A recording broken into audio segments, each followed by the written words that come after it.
right, guys, so I'm going to share my screen. And we are going to get started building something together. I want this to be interactive. And for those of you who have had listings before, I think you guys will probably have a leg up and you'll have a little bit more insight into what this can look like. What we're going to do is build a checklist together. This is going to be an all-encompassing checklist so that we can share it with future generations of newborn realtor babies so that they can know what's what and the correct steps and protocol. And for your personal reference, as you get into your first or even your fifth listing. So as we look at it, I think we'd be best, and maybe we'll even alter this a little bit. I'm going to type as we talk. And I just want you to throw ideas out there. So as we talk about the listing process, we can put things into several different buckets here. So number one, we need to get the listing, right? And so that would be pre-listing. The time between now when you don't know the person or you know the person, but they haven't expressed interest in listing their home, and the time to when that property goes active on the MLS. That's what I'm classifying as pre-listing. Then you'll see the bucket of active listing. So, okay, you've activated on the MLS. What do next steps look like? What does marketing look like for a person who's doing it at a high level? What does our social media presence look like? What does our open house process look like? What does an invitation look like? All the way up until we negotiate and agree to terms on a contract. Great, congratulations, you're in contract now. Now what? I'm gonna see here. We just had an instance here in the last couple weeks where not both parties weren't on the same page with what was needed to be done with the contract. So the signed contract then needs to go to very specific people and very specific parties to make sure that closing is, that we hit the right closing date. So we'll talk about, after we get in contract, who needs to have the contract, and then how do we build out a successful timeline for our clients. Congratulations, you've closed. You made it to the closing table. You've earned your paycheck because you've done a great job. And now we go to post-closing.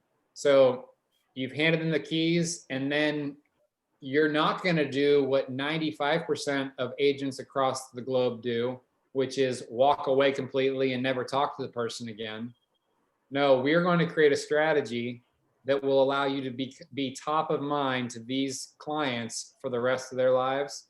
And you'll just be ingrained in their memories when anybody mentions real estate around them. Are there any other buckets that you guys would add here? Speak freely.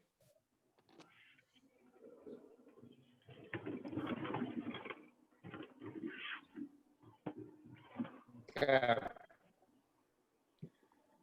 So let's start with pre-listing. Let's just collaborative here. Unmute yourself and chime in. Or chat, I guess, if you must. Well, if you're going to a place, you should be, if it's a pre-listing, go with ammunition. If you have the address, if you're doing CRM, or competitive market analysis, if you start pulling that, so if it's still a question of pricing, if they haven't done that, make sure you have your ammunition with you. Have it in a listing presentation. Yeah. Typing now. Great. You guys can see my screen, correct? As Yeah. I'm updating these. KC, not you. I need you to drive. Focus on the road, bub. So Yeah. A CMA is a competitive market analysis. Now, we're not going to go through how to create a competitive market analysis right now. We've done the class before, and I'm happy to reiterate and do it again in the near future. It's simple, straightforward, but essentially it gives you an idea of how you can price the property in regards or in relation to other comps or competitive sales from the recent past in the neighborhood. Having a listing presentation. What's that, Brian? You mentioned listing presentation. There's basically, it's more than just presenting comps that you've printed off the MLS or sending that to them. It provides more information about neighborhood statistics, the services you're going to offer that sets you apart from another realtor, how you're going to market it, how you're going to put it on social media, if you're going to make a website for it. All of those things that you're going to do for them is kind of presented in this packet to them. So that you're not just handing them a bunch of comps and going, well, this is what we'll sell it for, blank. Great. Now, does anybody know where we have access to a pretty decent listing presentation without having to reinvent the wheel? Command. And Command. If you're not familiar, go into designs on Command, and there is a really nice one that you can personalize. All the verbiage is already there. You may have to alter things to make it specific to the way you run your business. But our goal here isn't to reinvent the wheel. Our goal here is to perfect what's already out there and make it our own. All right, great. So I set the appointment with the person. I'm going to do a competitive market. I'm going to do my homework, essentially, is what Casey's saying. Do your homework before you go into the house. A lot of people say or ask me, should I have an exact price pinpointed when I walk into the house for the first time? No. I say that's impossible, and you shouldn't put yourself in that situation. I think that you can have a price range by doing this homework on the front side. You should be able to pull comps and get a very high level analysis of what the range of price points is within the neighborhood. So if this home is in a typical suburb, which probably 80% of homes in Columbus are, then you're going to have direct comparisons. You're going to have a high end of the spectrum and a low end of the spectrum. So when you're doing your CMA, odds are you're going to walk in there saying, okay, well, this could be priced anywhere from $250 to $300. Once I've walked through the house, then it's going to give me a much better idea of how that home compares to the spectrum of homes that we see as comps. So you're doing your homework. You have a listing presentation. What else would be important on the front side of things before your actual appointment to have prepared for your actual appointment? Listing contract. Have it with you and have it ready for them to sign with just a couple things to fill in. Amen, brother. You hit the nail on the head. So a lot of people do things old school. I like to do things new school, and I will still print out a listing agreement before I go on a listing appointment because I want people to sign it right then and there. I do not want people to shop around. And we'll talk about scripts and we'll talk about sealing the deal with people. But at the end of the day, your goal is to walk into that place and to walk out of that place with a listing. And when I say listing, I mean a signed agreement. Good stuff, guys. You're doing great. What else should happen? Am I missing anything between the setting the appointment and actually going on the appointment? This is an open, I don't have the answers right in front of me. I don't have a cheat sheet. I'm literally, we're spitballing together here. I was going to say, Ignite courses they have recorded, and they did a really good one on the listing presentations that the office can send you that walks you through how to do them in Command. I'd highly recommend it. Yeah, there are a ton of different listing presentation methods. Bold is a great way. There's a Bold script that is a listing presentation that I'm happy to go through with you guys. We've actually done it in the past, but it's kind of a foolproof way of making sure that people sign that listing agreement with you prior to you leaving. Yeah, this is just how to do it in Command, and it was, I thought, interesting.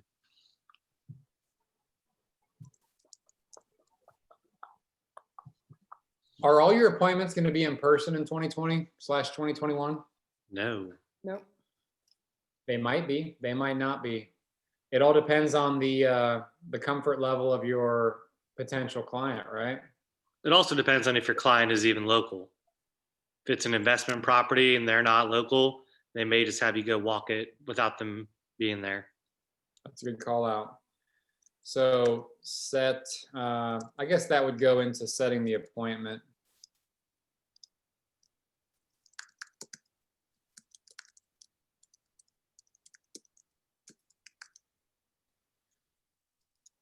All right, so let's just jump ahead. So let's say we got the appointment. When should you arrive to your appointment? Early. How should you go dressed? Business professional or business casual, one of the two. Go dressed as you, honestly, at the end of the day. And if you is wearing your PJs, don't go dressed as you, okay? Go dressed as you, like you want to be perceived, as if this is the first impression. How many chances do you get at a first impression? One. One chance. Don't blow it by wearing slippers and velour tracksuit.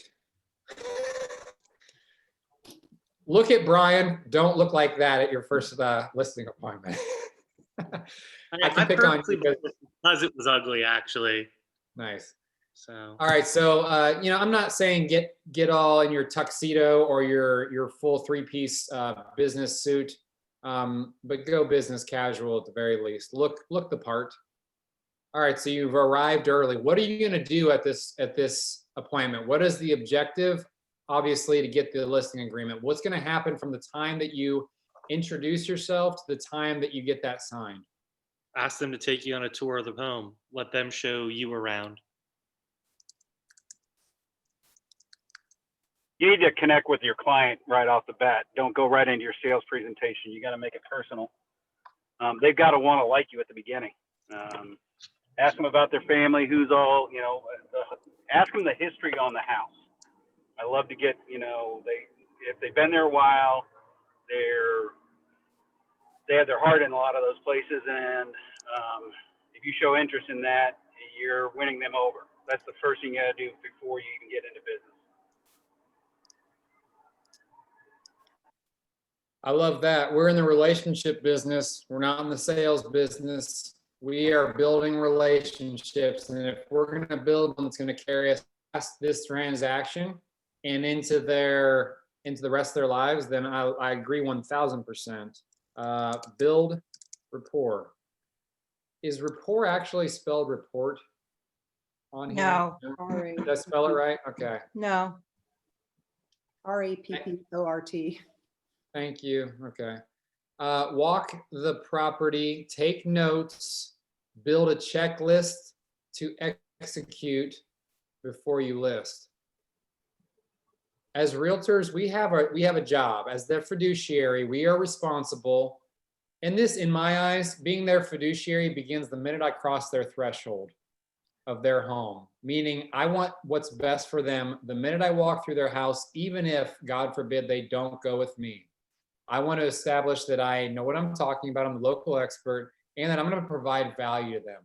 So when I walk into a house for the first time, I tell them very politely, John Smith, I'm pulling out my phone here. I'm listening to you 100%. However, I'm taking notes on my phone. I like using technology. If you're an old school person, you like to take a clipboard with you with a notepad, do that. That's cool too. Or you can have it. You can have it. Sorry, my 6-year-old's homeschooling today. So I keep notes on a notes app, and then when I'm done with the showing or done with the house, I go through and edit it, make sure everything's correct, and then I will send that to them. Additionally, when I'm walking the property, what other information is good to get from the seller? Improvements, age of roof, age of mechanicals, things like that.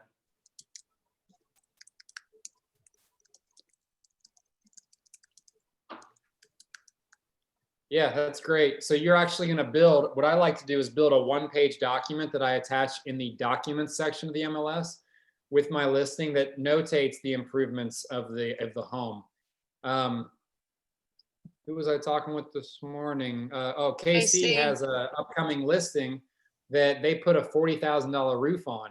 Don't you think that would maybe be good information for any potential buyer to know? Heck yeah. Can we Yeah, back listing up a for- little bit to the, to confirming the appointment? Because I think that sets the expectation that you're going to have hopefully good communication with them.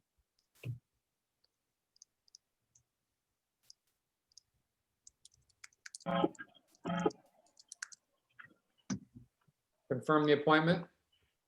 Love it. A lot of people will do pre-listing packets. I'm not going there today. Pre-listing packet is a next step, next level type thing.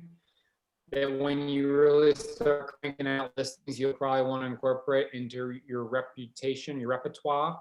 But until then, let's just confirm the appointment and show up. All right, great. What other information do I need from the seller to provide the most impact possible? Sometimes it's good to know how much they owe. Yeah.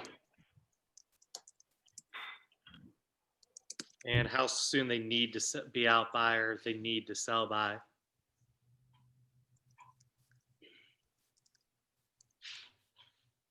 Have you guys heard of a net to seller sheet? Yes. Yes. Well, for those of you who haven't, a net to seller sheet is essentially a cost breakdown of what that seller can expect to make on their bottom line, otherwise known as the net amount to the seller after they've paid things like commission splits, taxes, title fees, HOA, etc. You can build those through your title company. If you don't have a title company, feel free to reach out. I've got several contacts they've got great net to seller sheets. You are going to look like a pro if you leave your appointment, you send this listing person their checklist of things to do prior to closing and how much they're going to make. I had an appointment a couple weeks ago where the lady is not even close to being ready to pull the trigger. She just wanted to get my 2 cents. And I sent her this stuff. And yesterday she sent me a note saying, I'm definitely going to list with you. It's just a matter of when. So that was, I thought, a positive. And I think I separated myself from other agents who she had interviewed because I sent her these things. So when you're walking the property, let's jump back up here to line 12. When you're walking the property, you're taking notes, you're being blunt. You have to earn your paycheck. As the fiduciary, you need to tell them the way it really is. You're not just trying to blow smoke up their butts, right? Because if you're just going to blow smoke up their butts and say your house is great, I wouldn't fix a thing just to get the listing, you're being shady and you're not going to earn them as much money as they could potentially make if they would do things like spruce up the landscaping, paint this wall that's completely discolored, declutter their house. Little things that make a big difference. I never ask anybody to spend more money than they want. Typically, my list is comprised of those things that I just detailed. Easy things that are free, essentially. Now, some people may say, like Casey's been prepping this other house for a listing forever, it feels like. And so they've done kitchen work, roof work, they've done all kinds of carpeting, I feel like. And so that some people are willing to pump money into it, but don't go too overboard here. Most people are in this to get a quick dollar out and move on with their lives. All right, let's move forward. All right, so let's say we've knocked the presentation out of the park. We've got somebody that's ready to rock for us. Sign the listing agreement. Good, you got it. Good job. Go into every listing appointment knowing that you are getting the listing.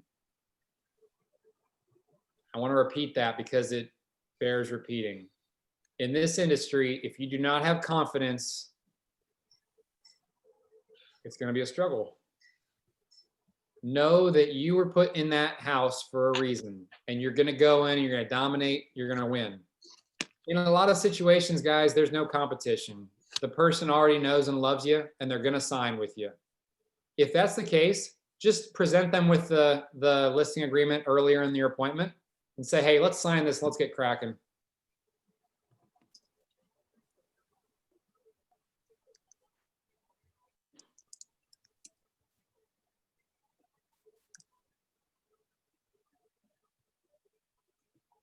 I just wrote keys, lockbox, sign. We need those things before we list, right? What other things do we need prior to listing? Photos.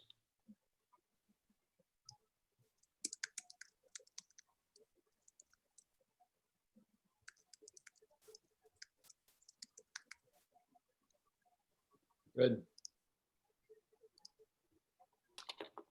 Then you'll probably already want to discuss with them a time for them to be out of the house while you pick a date for an open house shortly after listing.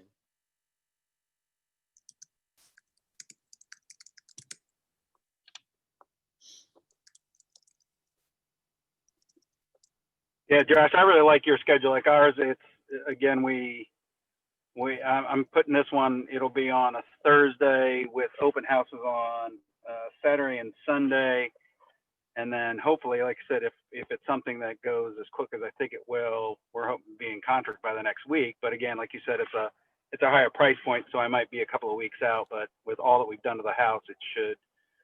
I have a feeling it's gonna go quick. Yeah.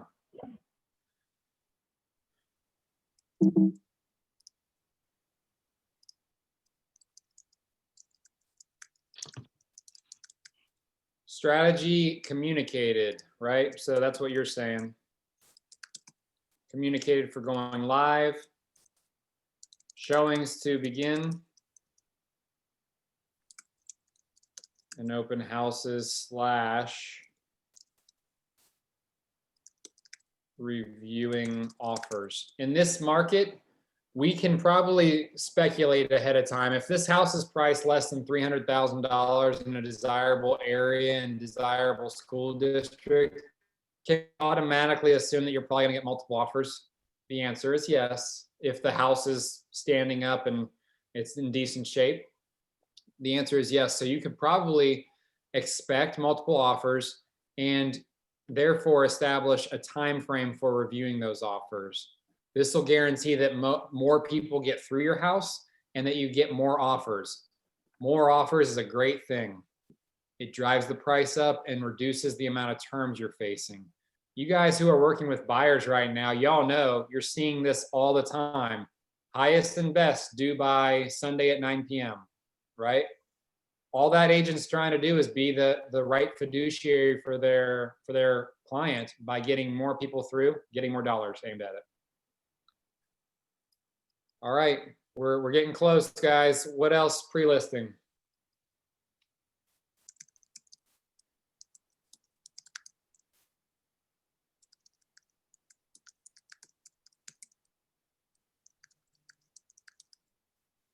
I'm not going to list out all the required documents. I have this all on a 5-minute video on my YouTube channel. If you are interested in going and reviewing that, all the necessary documents for you to get paid. You want to get as many of these signed beforehand as possible, so you got your ducks in a row.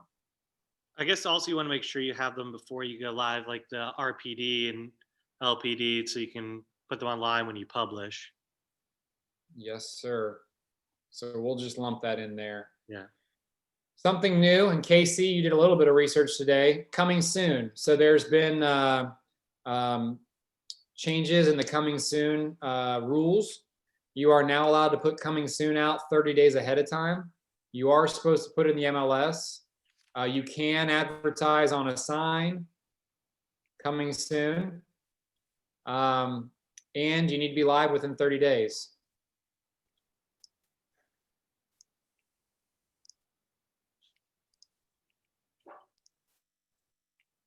Hey, Josh, for some of them, like the HOA has very strict rules on open houses also too, of signage that we can't put, like in the Woods of Josephinium, I can't put a for sale sign or an open house sign out on 23 going into their development. It's against their HOA. They'll actually remove them and then fine the homeowner. So it's good to look through and see if there's any restrictions. You can also call the HOA and they'll tell you But I called them before just so I told them, hey, the house is about to go on the market. Is there any restrictions that you can tell me about? And if nothing else, it got some attention through the neighbors also too. I love that, man. I love that. So I think more and more suburbs, neighborhoods, condo communities, especially, they have HOAs, whether it's a small one or a big one, you want to pair with them beforehand. I love that. So in my neighborhood, we have a very small HOA, but they require all the signs to be white and green. Well, that'd be good information to know a month ahead of time so I can order the sign, right? All right. We're not going to talk about how to activate a listing or how to enter a listing in the MLS. We're going to assume that you've taken these steps to learn that and or have reviewed. I believe I've got a video on that as well on my training page there. So check it out. We can come back to pre-listing if anything pops up, but I want to get through some more stuff here. We may not finish this all today, and that's okay. This can be a working document that we'll refer back to. I will try to finish it up for us and then share it with you guys to provide access. Once I've shared this Google document with y'all, you can make a copy of it and make it your own. Cool? Cool. All right, we've activated the listing. Cool. Next, what do we do?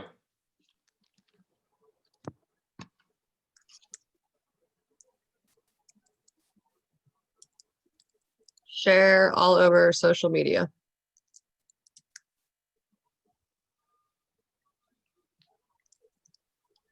Yeah.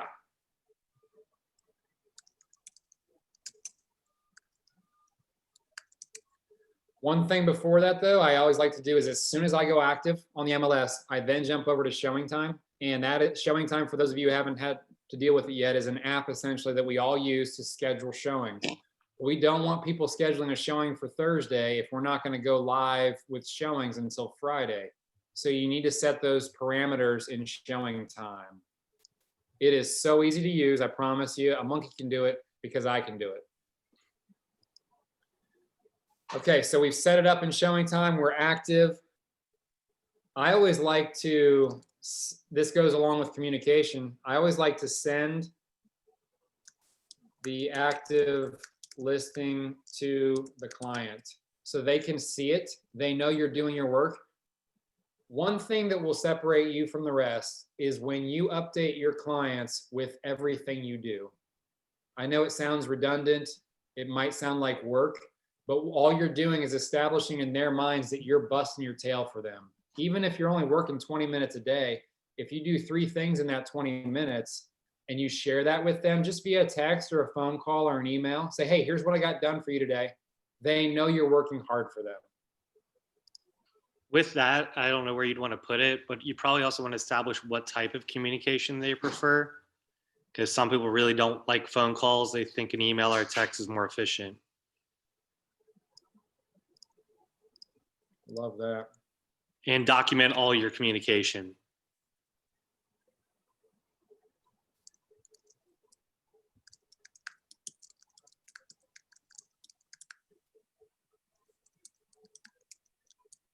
Why is documenting all your communication important, Brian? Because if they come back and say, oh, you said you were going to do this, this, and this, but you have your documentation to state otherwise, it can protect you in the long run. It's for liability standpoint.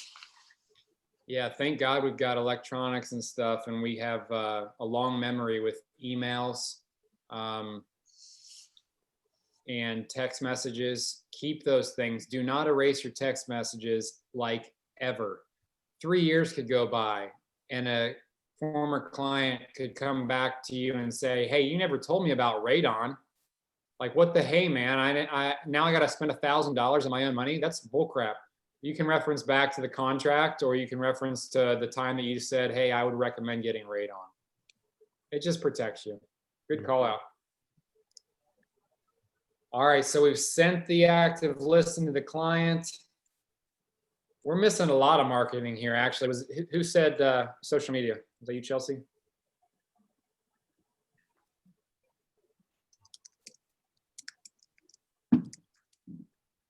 Social media blitz. I could have 10 different lines here on social media.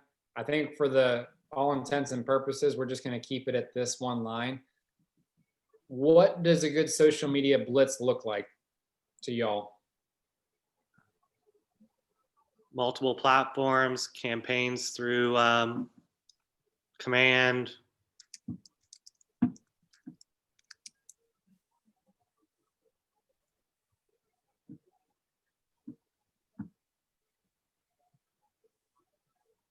Facebook Marketplace is a good one where people can go to promote things for sale.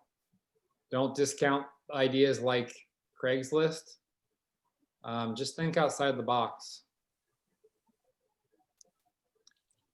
How else? So aside from social media, how else can we be promoting the listing? Email campaigns, website. You know, they sometimes offer a service where you can make a website for the home itself. I like this emailing your sphere about the new listing. Why might that be important? Because even if they're not willing to buy it, they might know someone who wants to buy it. They can share it. Or they might be thinking of listing themselves and had forgotten that you're a realtor, worst case scenario, or just needed that kick in the butt to say, oh, he just listed that, man, he must be active. I'm gonna go with him or her. Cool. What about the neighborhood?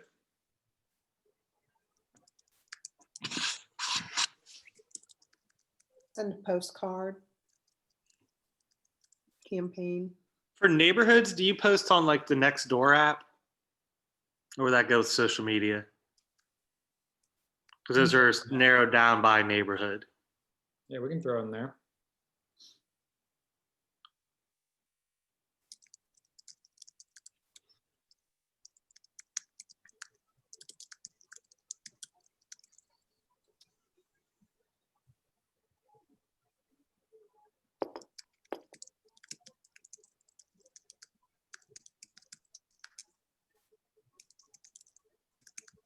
And there's some silent time here. Hopefully you're seeing what I'm typing here. Mhm. So call the neighborhood to invite to the open house. What the objective of ours is when we talk about marketing, it's not just to hit them one way. In 2020, with all the technology we have access to, why wouldn't we call them, text them, email them, hit them on social media, hit them face to face, hit them with signs, hit them with balloons, draw their attention ultimately every way possible to this listing.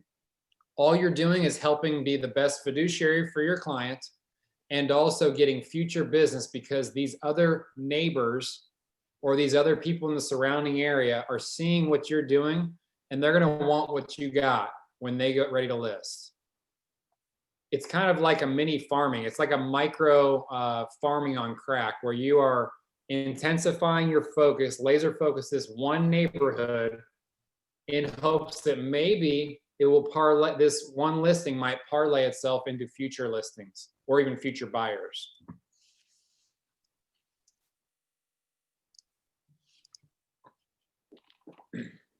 Before showings, should you walk the home and make sure that they got everything done that you had asked them to do? Yeah, if you walk in on Thursday and showings start on Friday and the place reeks of dog, is that a concern? 1000% it is. You get how many chances at a first impression? Just one, right? So we've got to make our home presentable just like we were the very first day we met these individuals. So make sure the home is in its three-piece suit. Make sure it smells nice. Have literature there. Pair with title or lender to have handouts. Make it free. Those should be free. The title company that I use, they give me for free like 50 flyers. They'll give me 100 if I want, and I can go hand those out to the neighbors, or I can put a stack of them on my kitchen island so people can remember the house when they leave it. They also provide me with wipes. They also provide me with other literature like, hey, here's the steps after you get in contract, little helpful things. They have Germex that they just give you. So don't pay money for all this stuff. Get someone to help you out.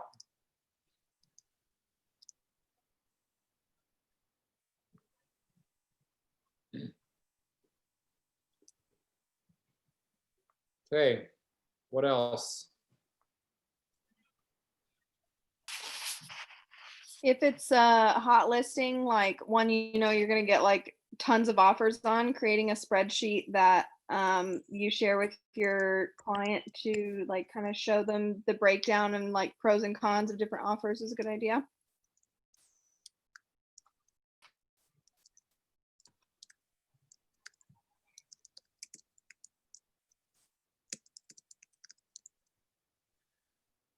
I love that. So we did this with one house that I knew we'd have a lot of offers. How many did we end up? We had like 12 offers in the first day and a half or something. It was crazy. So we had a really good idea. We created a Google document, and I shared it with the sellers, and they could get in and review it real time. So every time I got an offer, I didn't have to call them every time I got 12 offers because their phone would have died. Instead, I went in and updated the offer with things like offer price, contingencies that were waived, closing date, what type of loan it was. The one thing I did not put on any of these is people's names. Why did I not put people's names on it? An intentional bias. Precisely. We don't want to stereotype or nullify anyone's offer based off anything that we could gain insight into by a person's name. Josh, what So did you? nobody can ever come and tell me that I stereotyped or did something against another person because I didn't even put their name. So there's no way for them to know. How did you say you set that up?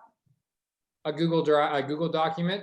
Okay. So if you don't already, guys, if you don't have Google Drive, you have access to all, like what I'm doing right now. This is a Google Drive document.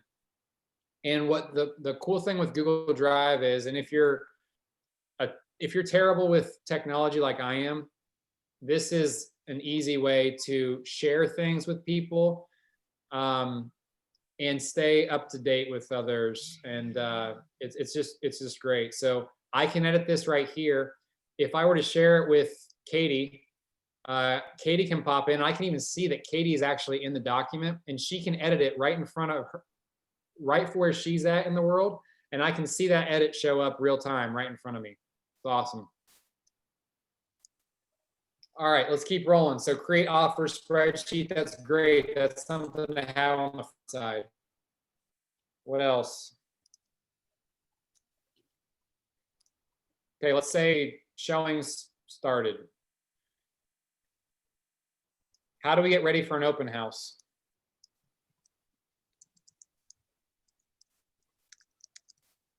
Arrive early. You Put put up out signs. Yeah, Jason, I think that was you. Signs all over the place. Signs all over the place. And what should you have on the signs? Directions to the house. Balloons. The time, when it's gonna be. There you go. Need to invite the neighbors too.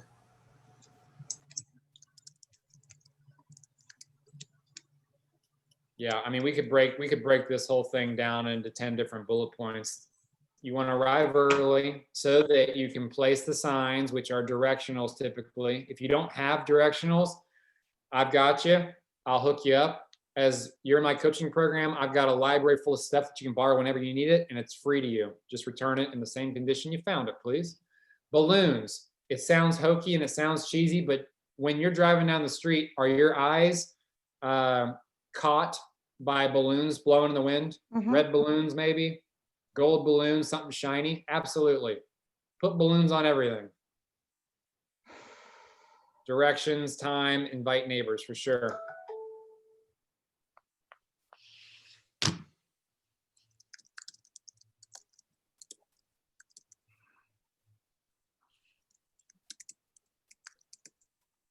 This is non-COVID time. Snacks, drinks, interaction. Check-in. Check-in is so important at open houses. Why is that? Because you can use that contact information to add them to your database. Yep. That's how you get buyers. The stat is every one listing you have should garner one new buyer. Reason being, you should get the open house and meet some people that don't have agents, and boom, you got yourself another client. That is why in our one-on-ones that we've had with a lot of you guys, as we're thinking of 2021, what our plans and objectives are, most everyone is trying to build a database. The easiest way to do that is through open houses. And if you're not planning on doing 2 to 3 open houses a month, you're not putting your best foot forward. Am I missing anything here? I'm sure we're probably missing some stuff. And I want to make sure that I get to in contract. All right, let's jump down to in contract. Congratulations, they just signed. Now what? Michael, what's the first thing you do when the other side signs the contract? I'll let my clients know. Put your sign up. Update on the MLS Yeah, MLS. and probably update other agents because they may not be just watching the MLS.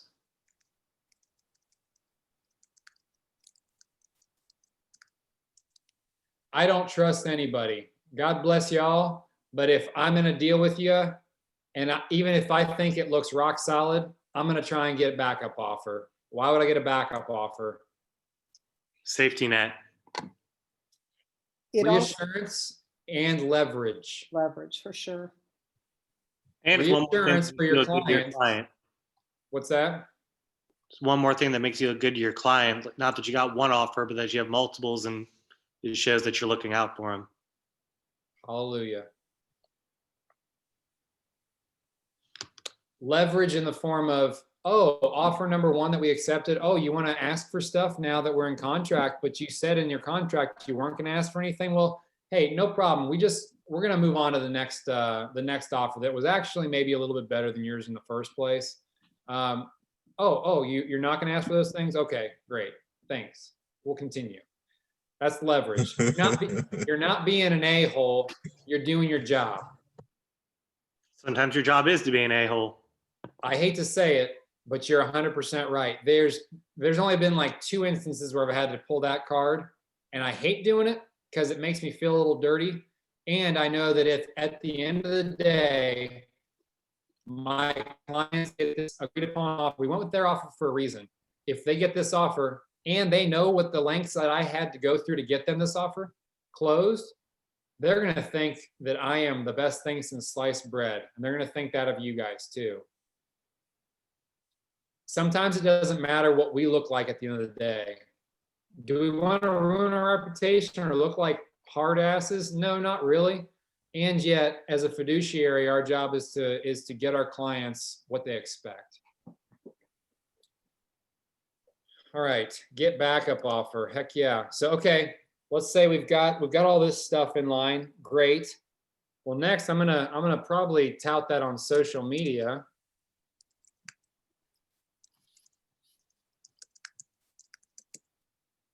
Why would I ask for referrals right after we go into contract?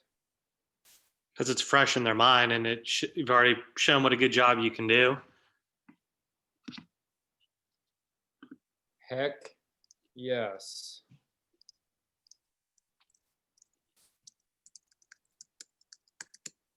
We should be asking for referrals pretty much every step of the way. Reason being, every time we hit a new hurdle, they're probably telling their coworkers, they're probably telling their family members, hey, we just went live. Like, also, my realtor is killing it. If you need one, holler at him. His name's whatever. All right, down to the administrative things. Katie, are you on? Katie, what's the first step after we sign the deal? Who should we send the contract to, or what should we do with the contract? So the first step is I take the contract and I have a kind of templated out timeline that I fill in per that contract. And then that templated timeline that I've created, I send both the contract and the timeline to the lender and the title company. I don't worry about sending it to the lender though if I'm on the listing side.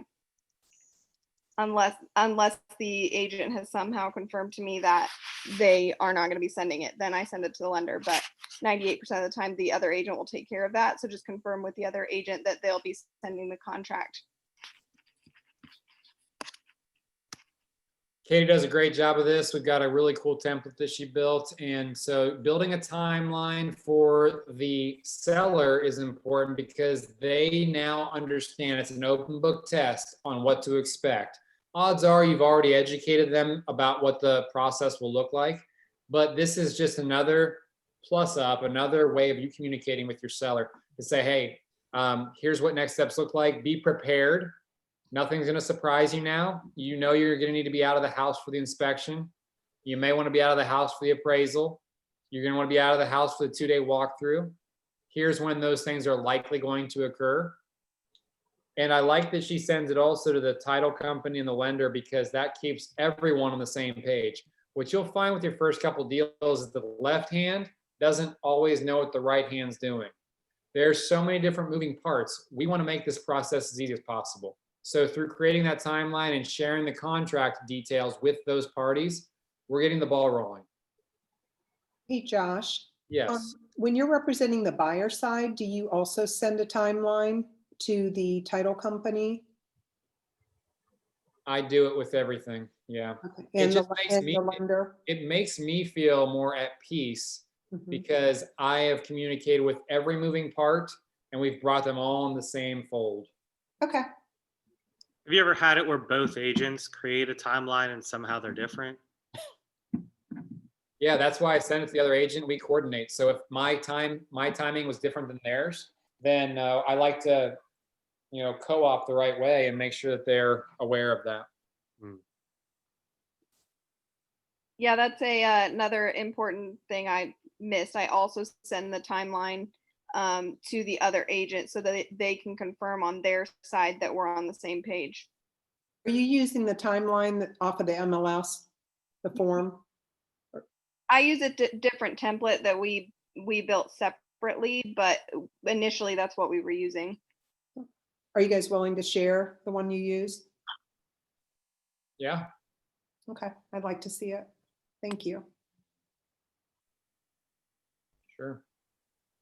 All right, purchase a home warranty if needed. We're running out of time here, so let's just keep working till 2.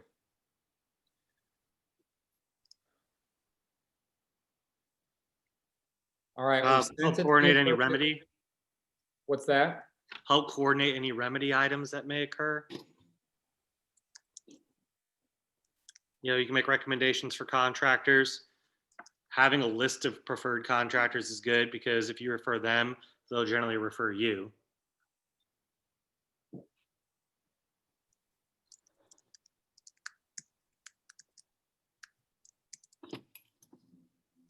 Great.